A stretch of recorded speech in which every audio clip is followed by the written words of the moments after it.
In the next 60 seconds, I'm going to show you how to lower your A1C and your blood sugars naturally and what diabetes type 2 is really about. Now, you're being told by providers that it's chronic and progressive and you're just going to have to learn to live with it. That is incorrect. You're also being told that the main goal is to lower the blood glucose levels. That is also incorrect because that is simply a symptom. Now, if you only go after lowering the blood glucose levels, yes, it's going to be chronic and progressive and like paddling against water. But if we go after the root cause, which is insulin resistance, and start working on getting the glucose out of the body, you will start to see your blood glucose levels and your A1C go down.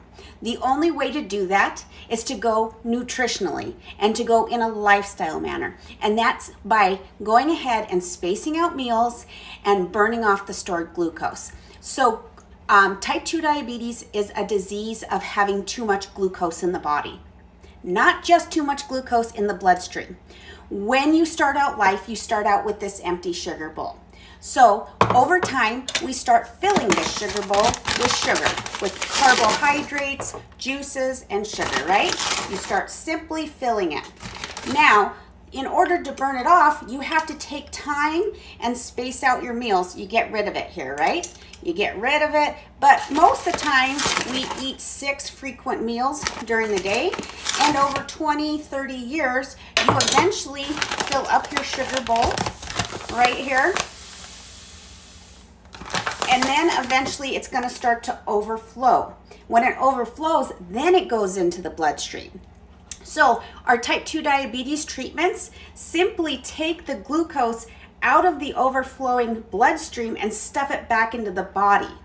That's why all of our treatments have been shown for type 2 diabetes not to lower your risk of cardiovascular disease, because instead of going after the root cause of insulin resistance, we go ahead and we go after the symptom, the blood glucose, and stuff it into overstuffed cells. We don't get rid of it out of the body. How do we get rid of it out of the body? You go ahead and you space out meals and you start burning it off. You limit the amount also coming in. You need to limit the amount with fiber, with foods that are less in carbohydrates and simple sugars.